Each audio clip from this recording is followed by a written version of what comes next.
Hi అండి, అందరికీ నమస్కారం. శ్రీ శ్రీనివాసుని కళ్యాణం తిలకిద్దాం రండి. ఒక్కసారి ఒక్క ఓపికతో 5 నిమిషాలు దయచేసి వీడియో చూడండి. శ్రీ శ్రీనివాసుని కళ్యాణం తిలకించడం పూర్వజన్మ సుకృతం, అది మనందరికీ తెలుసు.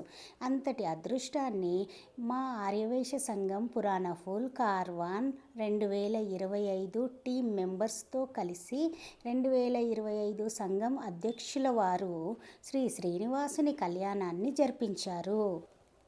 గణపతి పూజ, సుదర్శన హోమం, స్వామివారికి పంచామృతాల స్నానం, ఆ తర్వాత స్వామివారి కళ్యాణం చేయడానికి మా అధ్యక్షుల వారు నిర్ణయించుకొని కమిటీ టీం మెంబర్స్ అందరినీ సంప్రదించి ఎంతో చక్కగా అంగరంగ వైభవంగా స్వామివారి కళ్యాణాన్ని జరిపించారు.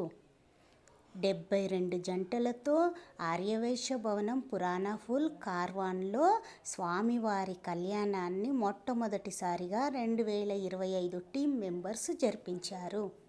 ఈ కళ్యాణానికి ముఖ్య అతిథిగా తెలంగాణ ఆర్యవైశ్య కార్పొరేషన్ చైర్పర్సన్ కల్వ సుజాత గుప్తా గారు, ఎమ్మెల్సీ బుగ్గారపు దయానంద్ గుప్తా గారు, police housing board ex chairperson Shri Damodar Gupta గారు ముఖ్య అతిథులుగా ఈ కార్యక్రమానికి విచ్చేశారు. స్వామివారి కళ్యాణాన్ని తిలకించారు. ఆర్యవైశ్య భవనం స్థాపించినప్పటి నుండి ఇప్పటి వరకు సంఘం యొక్క టీం మెంబర్స్ ఎన్నో కార్యక్రమాలను చేస్తున్నారు. అవన్నీ కూడా మా కులదేవత వాసవీమాత ఆశీర్వాదంతో అంగరంగ వైభవంగా జరుగుతున్నాయి. అన్నిట్లో విజయం సాధించిన సందర్భంగా మొట్టమొదటిసారిగా శ్రీనివాస కళ్యాణం కూడా జరిపించారు. 72 జంటలతో కళ్యాణాన్ని జరిపించారు. 72 జంటలకు కూడా సంప్రదాయకరమైన దుస్తులను సంఘం కమిటీ వారే ఇచ్చారు. భక్తులు స్వామివారి మీద భక్తితో సంఘానికి స్వామివారి ఫోటోను కానుకగా ఇచ్చారు. భక్తులందరికీ ఎక్కడ ఎలాంటి ఇబ్బంది రాకుండా సంఘం వారు అన్ని రకముల సౌకర్యాలను కలిగించారు. కింద కూర్చోలేని వారికి కూడా పైన కూర్చునే ఏర్పాట్లను చేశారు. సుదర్శన హోమం తర్వాత స్వామివారికి పంచామృతాలతో అభిషేకాలు చేశారు. స్వామివారి కళ్యాణాన్ని జరిపించారు. స్వామివారికి నైవేద్యాలు, స్వామికి ఇష్టమైన లడ్డూలను, తులసిమాలను, అలాగే అమ్మకు ఇష్టమైన తామర పువ్వులను, రకరకాల సుగంధ ద్రవ్యాలతో స్వామివారిని పూజించారు. అందరూ ఎంతో ఆనందంగా, ఎంతో భక్తి శ్రద్ధలతో స్వామివారి కళ్యాణాన్ని తిలకిస్తున్నారు. స్వామివారి పూజా ఏర్పాట్లకు విచ్చేసిన భక్తులందరూ స్త్రీలు, పురుషులు, పిల్లలు ఎంతో ఆనందంగా, ఎంతో భక్తి శ్రద్ధలతో స్వామివారి కళ్యాణానికి ఏర్పాట్లను చేశారు. జగద్రక్షకుడు లోకనాయకుడి కళ్యాణం ఎంతో వైభవంగా జరిపించారు. కాదు స్వామియే భక్తులను కరుణించి భక్తుల చేత కళ్యాణాన్ని జరిపించుకున్నాడు. కదండి, స్వామి కళ్యాణాన్ని చేయడానికి మనమెంతటి వారమండి. స్వామియే మనపై చల్లని చూపు చూసి మన చేత స్వామి కళ్యాణాన్ని జరిపించుకున్నాడు. కళ్యాణానికి విచ్చేసిన భక్తులందరికీ కూడాను విందు భోజనాన్ని ఏర్పాటు చేశారు. స్వామి కళ్యాణాన్ని చేయిస్తాము అని నిర్ణయించుకోగానే, కమిటీ మెంబర్స్కి చెప్పగానే అందరూ ఎంతో సంతోషంగా దాతలు విరాళాలను ఇచ్చారు. విరాళాలను ఇచ్చిన దాతలకు శాల్వా కప్పి గౌరవంగా సన్మానించారు. అలాగే 72 జంటలు కూర్చున్న దంపతులకు కూడా ప్రసాదాలను ఇచ్చి గౌరవించారు.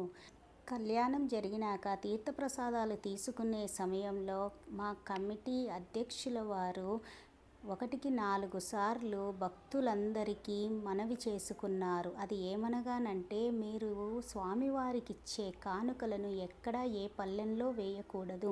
అందులో నుండి మాకు ఎటువంటి రూపాయి కూడా మేము సంఘానికి తీసుకోము అని ఒక హుండీని తయారు చేసి ఆ హుండీలో వేయమని చెప్పారు. స్వామివారికి వచ్చిన కానుకలు హుండీలో వేసిన తర్వాత ఆ హుండీని వారు తిరుపతికి పంపిస్తాము అని చెప్పారు.